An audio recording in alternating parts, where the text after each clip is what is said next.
35 bulan ini memang, sejak pandemi ya, kita mengalami surplus karena, seperti kita tahu bahwa Indonesia ini mendapatkan windfall dari, Komoditi. harga komoditas di pasar global yang memang, tinggi ya, cukup tinggi. Di saat saat ini pun juga masih, relatif cukup tinggi, dibandingkan memang sebelum pandemi gitu. Jadi, kenapa bisa surplus? Karena ya, kita, ekspor kita ya, nilai, barang komoditas kita yang memang, kita ekspor seperti misalnya CPO, batu bara, mineral, tambang ini, memiliki nilai yang tinggi dan inilah yang menyebabkan, surplus, di neraca perdagangan kita, Tapi gitu di Mbak. satu sisi juga Mungkin. kita melihat baik baik Mbak Isya, jadi memang dari segi komposisinya yang memang komoditas masih begitu memiliki peran yang begitu besar dalam komposisi neraca perdagangan dan tentunya ini juga berpengaruh terhadap surplusnya yang sudah berlangsung selama 35 bulan ini. Nah di satu sisi Mbak Isya, kalau kita berusaha melihat menakar-nakar komposisi impor dan ekspor, sebenarnya ini ada penurunan, ada penipisan tersendiri dari surplus ini dibandingkan bulan Februari lalu.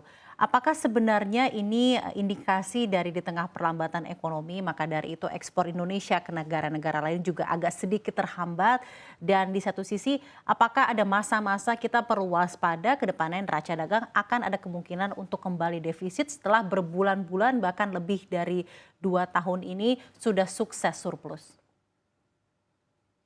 Iya betul. Dari data kita juga bisa lihat Mbak Srafina bahwa, kalau kita bandingkan dengan bulan sebelumnya, ekspor, neraca perdagangan kita memang turun ya, dari 5,4 ke 2,9. Itu, kita lihat juga kalau kita dalami lagi ternyata ekspor, jadi peningkatan ekspor, dibandingkan peningkatan impor itu lebih rendah. Betul. Jadi kalau misalnya kita bandingkan di Februari ya, itu kita peningkatan ekspornya itu bisa, hanya 9%, tetapi peningkatan impornya itu jauh lebih, tinggi 29%. Sementara di beberapa periode sebelumnya, kita lihat misalnya 2021, 2022 itu peningkatan ekspor pertumbuhannya bisa double digit gitu ya. Sekarang, Iya. di bawah double digit tersebut gitu ya. Nah, kalau kita lihat juga misalnya kita bandingkan misalnya di tahun sebelumnya, jadi misalnya Maret 2023 sekarang, pertumbuhannya dibandingkan 2022 itu juga ternyata, ekspor kita turun 11%. Jadi ini sebenarnya meskipun meningkat ya bulanan ke bulan gitu, tapi kalau dibandingkan tahun lalu, ternyata ekspor kita tuh turun gitu ya.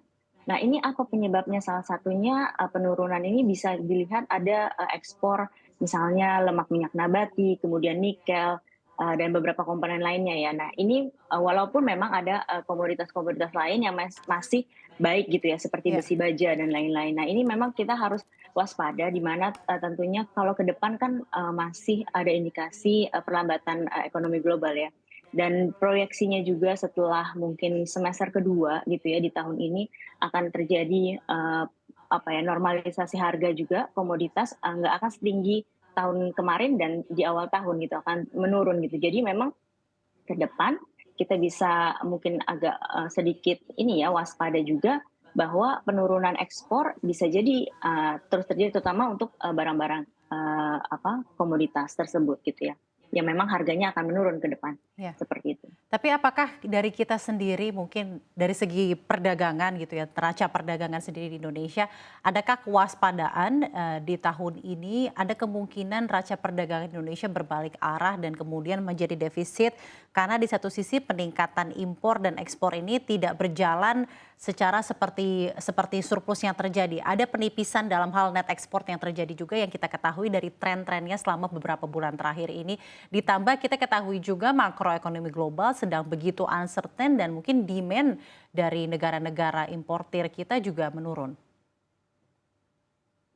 Iya iya memang, ada kewaspadaan ke sana ya memang. Tetapi kita juga lihat nanti kalau misalnya memang, apa ya, terjadi penurunan ekspor jadi benar-benar, dari bulan ke bulan itu selama dari bulan ke bulan dia masih naik gitu ya, mungkin, ada kemungkinan, masih tetap surplus. Tapi kalau misalnya dari bulan ke bulan nanti ada tiba-tiba, lonjakan apa, lonjakan ke bawah gitu ya, penurunan drastis itu bisa jadi menyebabkan defisit. Tapi mungkin ke depan kalau misalnya trennya masih tetap meningkat selama, peningkatan ekspor ini masih ada gitu ya, masih lebih lebih baik dibandingkan impornya gitu, ini akan tetap masih menjadi surplus gitu. Mbak Safrin. Jadi masih ada Tapi potensi dan perlambatan optimisme untuk nilai, tersendiri bahwa akan, tetap berlanjut ya surplusnya ya, Mbak Asia untuk neraca perdagangan di ya Indonesia sendiri. didoakan semoga saja ya. Baik.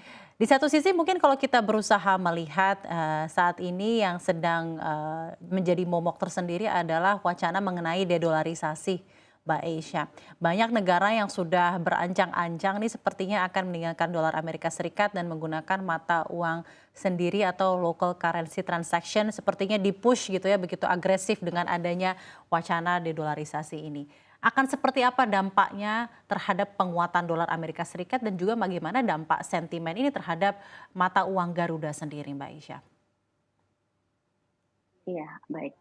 Jadi kalau kita lihat ya selama ini, jadi selama pandemi ini memang dengan apa, hawkish-nya, Bank Sentral Amerika dan, dia dolar juga semakin menguat ya, kekuatan dolar Amerika selama ini beberapa, waktu ini, itu menunjukkan bahwa memang, resiko nilai tukar, sangat tinggi ya kalau misalnya memang kita perdagangan harus, ditukar melalui dolar dulu dibandingkan dengan, negara tujuannya gitu ya. Nah selama ini, memang ada beberapa negara-negara yang, memang berencana gitu ya, menggiring atau membuat, satu mata uang baru gitu ya, salah satunya BRICS yang memang beberapa, waktu lalu memang mencanangkan hal tersebut. Tetapi kalau memang itu akan terjadi gitu, berarti memang, permintaan terhadap dolar akan semakin menurun ya. Jadi, mungkin kalaupun terjadi, itu akan, menggunakan mata uang itu dalam transaksi antar mereka gitu. Nah kalau kita lihat, untuk transaksi perdagangan ya di Indonesia sendiri, untuk beberapa negara yang memang memiliki bilateral, kerjasama bilateral itu memang sudah dilakukan, dengan local currency. Kita ada Baik, local currency settlement ya, untuk beberapa negara misalnya dengan sama ASEAN, betul. sama Malaysia, Thailand, bahkan juga Jepang dan Cina. Nah ini memang menunjukkan bahwa, penggunaan mata uang selain dolar itu sudah dilakukan gitu. Nah, dampaknya apa? Dampaknya karena, ada motif, mengurangi resiko dari, nilai tukar gitu ya, mengurangi biaya juga sehingga, digunakanlah itu local currency ya, jadi menggunakan, mata uang lain selain dolar untuk transaksi, jadi untuk, kemudahan. Jadi, inilah yang memang perkembangan, beberapa, waktu ini ya, Mbak.